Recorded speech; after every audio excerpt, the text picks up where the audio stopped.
Are doctors anything like teachers? I'm Hilda Ryan with your quick tip for piano teachers. This is part 2 of a 2-part series on comparing doctors and piano teaching.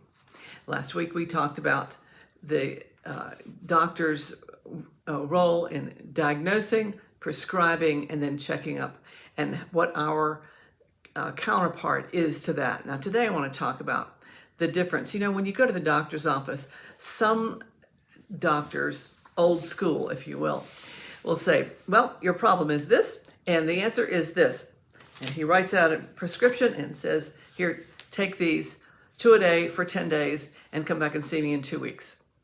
No explanation of what might have caused it, how these are going to help, anything else you can do in your life to help prevent this or to speed the recovery or going back to normal, ground zero, healthy, totally healthy state. Then there are doctors who explain those things, who tell you the why. It takes a little longer in the doctor's office, and that may be part of why some doctors don't do that, because they're under time constraints.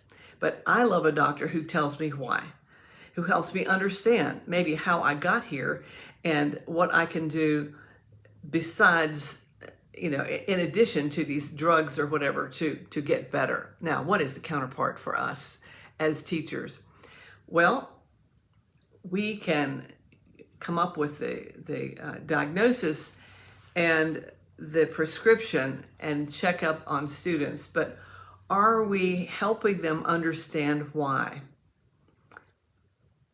they made that, why it wasn't musical, why this solution is going to help?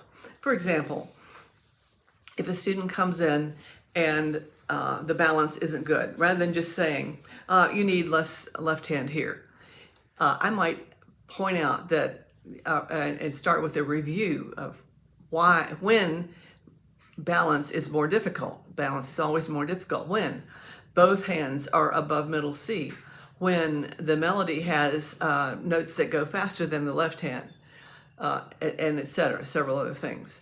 So I might start by explaining that's the reason it's more difficult to get good balance right here, and then give this solution is to listen.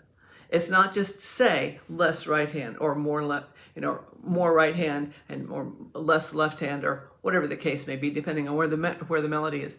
The answer is to listen differently, but I think it's just so important to help students understand why.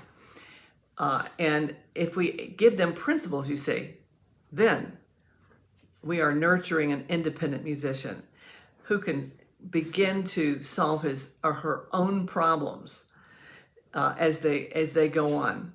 And that's what I'm after, is nurturing an independent musician who happens to play the piano.